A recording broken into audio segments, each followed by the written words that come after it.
Hey guys, how you going? Jamie here from Café 228. We are going to be cooking a burger, a hamburger today. Now we call it a cow burger.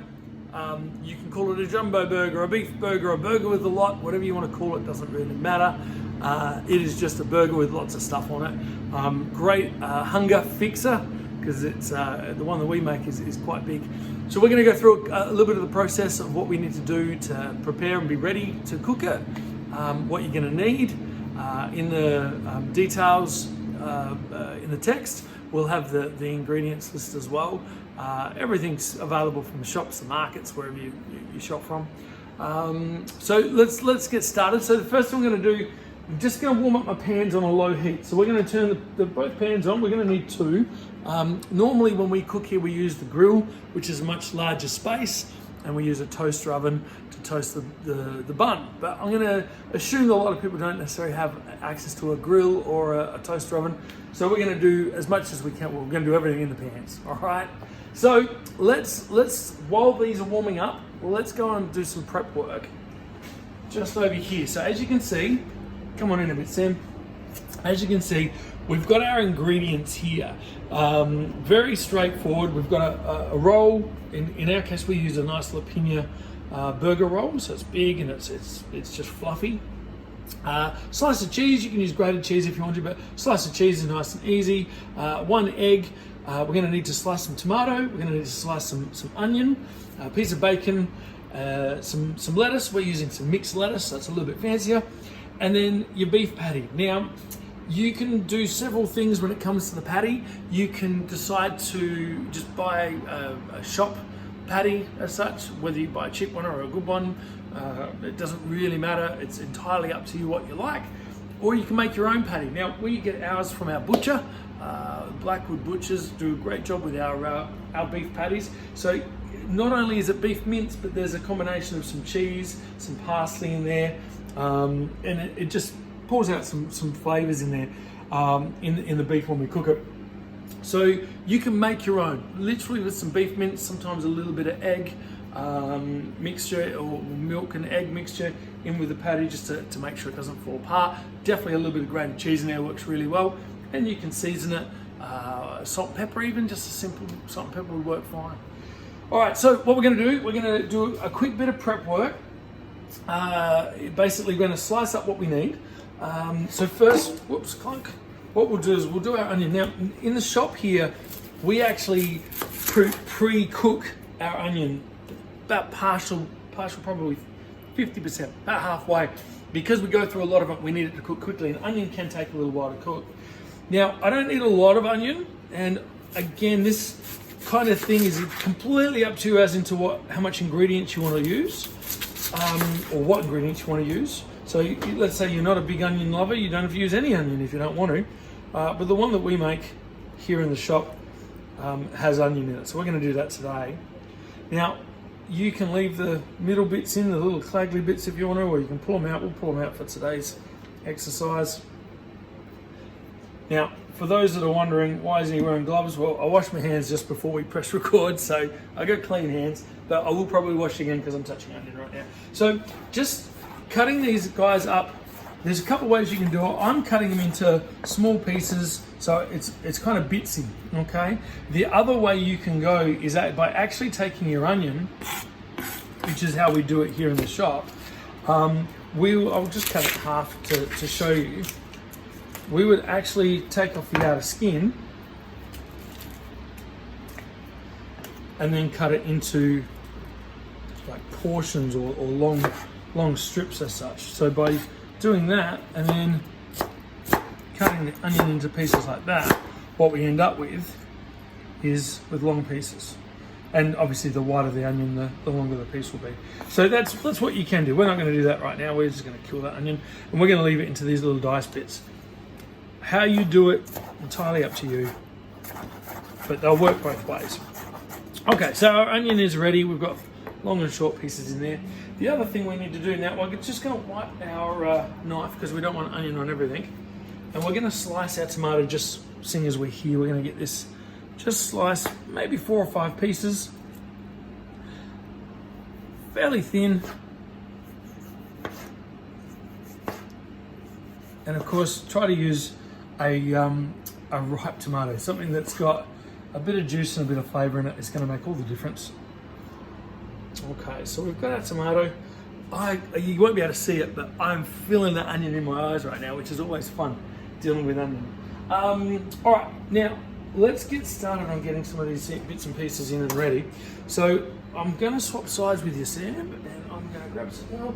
Okay, so our pans have been warming up. There's some heat in them for sure, so we're going to throw a little bit of oil in each pan. And as you can see, the oil's moving reasonably quickly already, so there's definitely enough heat. They're only on a low heat. We don't want to cook too quick or too hard, too fast, anything like that. Okay, so we're going to throw in our onion first off. And we're just going to, I'm not going to use all of that because it's more than enough for a burger. We got a bit of sizzle in the pan there.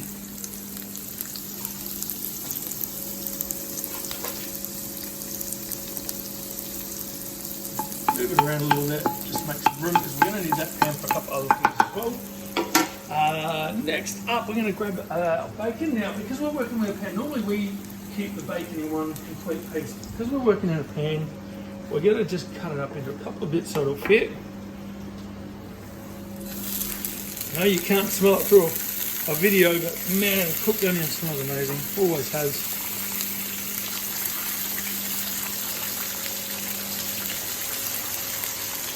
Now, if for some reason that's even on low, it's still cooking too quickly, you can just turn your heat off for a minute. In a warm pan, that's going to cook for a while. Now, let's get this beef patty in. Now, one thing with beef patties as such is you want them to cook, but you don't want them to cook too much. And some people like their meat rare, some people like their meat heavily cooked. Everyone's different when it comes to this. We have kind of just a general rule that we go a medium kind of cook, so it's a little bit pink in the centre.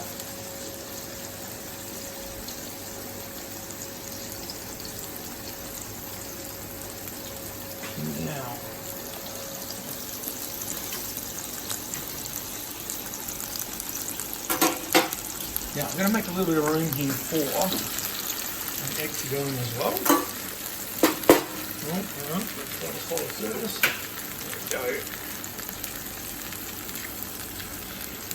Now, I'm one for killing my egg first so that way it cooks evenly, but it also doesn't get too runny and messy. If you like runny egg, then leave it runny, that's totally fine. So I'm going to put a little bit of heat into this pan now, up from low, and we're going to turn this pan back on to low, just so there's something going on. Alright, so these are going to take a couple of minutes to do what they're doing. You generally will find you've got to keep mixing that onion just so it doesn't get burnt on one side. But it'll all kind of sit there and do what it's got to do. So the only thing we've got to do now is get our roll ready. And then, because we're not using a toaster oven, we're going to melt the cheese on the actual patty. So we'll wait until one side's cooked, we'll flip it over, we'll get some cheese on it so that the cheese does kind of melt. Melted cheese is always better. I don't know, everyone's got their own opinion, but we think it always tastes better, chewy and soggy and melty and yum. Like, don't call it tasty cheese for nothing. Alright, so let's head over to this burger roll. We're going to move all this stuff out the way.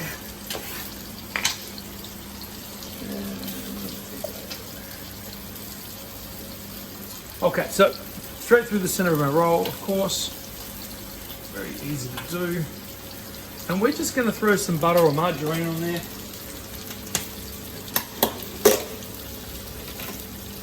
Ready for when we need it while that other stuff's all cooking away.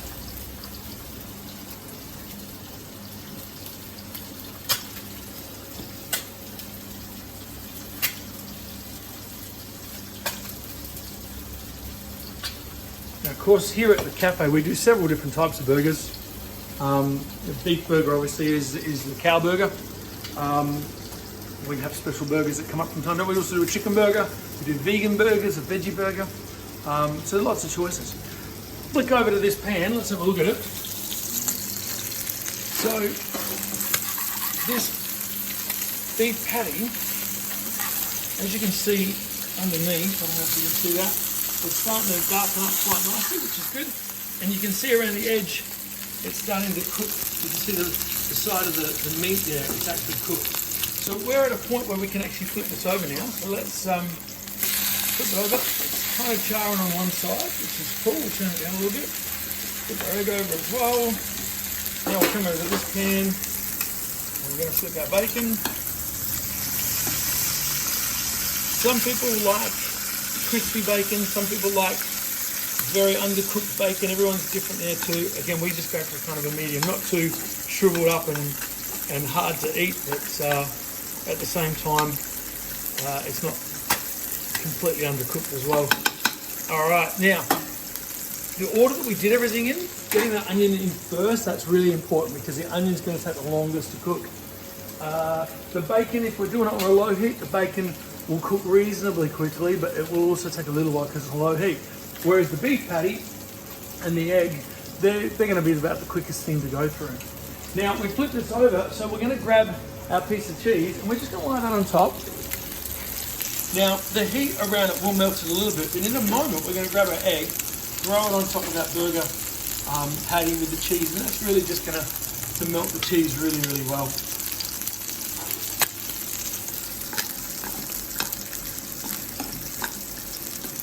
Now, I probably didn't mention we've used a vegetable oil this time. The last bit of cooking we did for our breakfast mushroom bowl was actually using some olive oil. We're cooking just with a standard vegetable or canola oil would work fine too. It doesn't have to be too aromatic or have too much flavour in the oil. It's not about making them too greasy. All right, so as we can see, I reckon that bacon is pretty much done. I think our onion's got some darkness in it now. There's some browning of the onion, so that's done. So I'm going to turn the heat off on this one.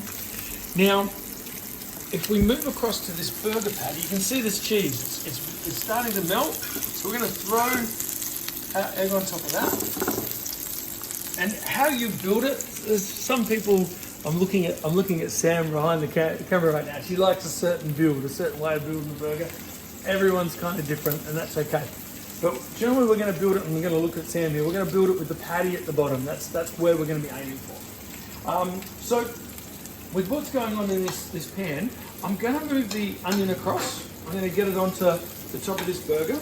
Now that patty has been cooking through, and you'll find that when we cut it open, we may have a little bit of pink inside, but we may not. It might have cooked right through. So onion on there. On the egg. If you had long strippy bits, that's okay as well.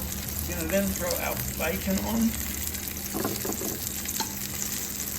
Now, this is where we differ to what we would normally do. So I'm going to actually move that. I'm going to put it into the pan that's not switched on, just so it stays warm.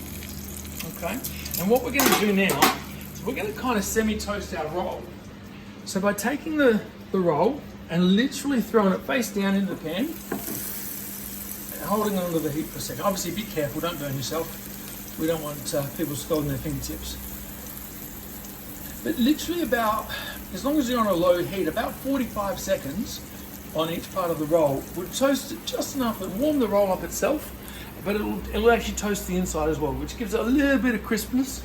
We only want to do it on the inside of the roll, not the outside. If we do it on the outside, it makes it really hard to eat because everything will be hot and sticky and messy. Now, putting that pressure down there isn't to do anything other than I just want to see if I can feel the heat through the roll. And the rolls, it's not overly hot, like it's not hot to touch as such, but that's about 35-40 seconds. And as you can see, it's starting to toast up around the edges. It's melted the butter, and it's starting to toast up around the edges. So we'll give it a few more seconds on there. I'm starting to feel the heat through it now as well. And that's pretty much good to go. So now what I'm going to do, I'm going to throw my other piece, the lid, the top part, and now we're going to build our burger while we're waiting for the lid. So let me grab this pan and let me grab this egg flip. Can't even talk today. So we're going to take the first half of our stack, place it right in the center. And next up, we're going to spread this bacon out just a little bit. Next up, we're going to throw some tomato in there. Now, if you're a sauce lover like Sam is, who has basically a burger with her sauce, then you can throw something like ketchup or tomato sauce, the red stuff, anything like that. But your options are endless. You can go barbecue, you can go HP, you can go chili sauce, you can go sweet chili sauce, you can go mayonnaise, you can put on it whatever sauce flavors you like. We're gonna go with tomato sauce because that is the stock standard. So I'm gonna throw that over the top of the tomato. And even if you don't like a lot of sauce, don't be too stingy with your sauce. Make sure you put a bit on there because it definitely helps with kind of the whole texture and flavor thing. Last but not least, we're going to throw some of this mixed lettuce on. I'm just going to break it up a little bit, throw it in the center. Oops, just get it on there. Now we're going to come back to this lid. This lid's been sitting in that pan for over a minute. As you can see, it's nicely toasted. All right. We now have what we call cow burger, and I can feel the heat through the bottom of that roll now too from sitting it in the pan for a minute. Piece de resistance is cutting it and just seeing what that patty has done. So let's cut her open, and if we're lucky enough, got an ever so slight pink tinge through the center, but that meat is cooked. And there we go. That is what we call our cow burger. A burger with a lot, whatever you want. And there's lots of things you can add on there if you wanted to. You could put pineapple, you could put beetroot, you can pretty much put whatever you like when it comes to burger. But that's how we do our cow burger here. Hit us up with messages if you got any questions at all, and we'll see you again next time. Cheers.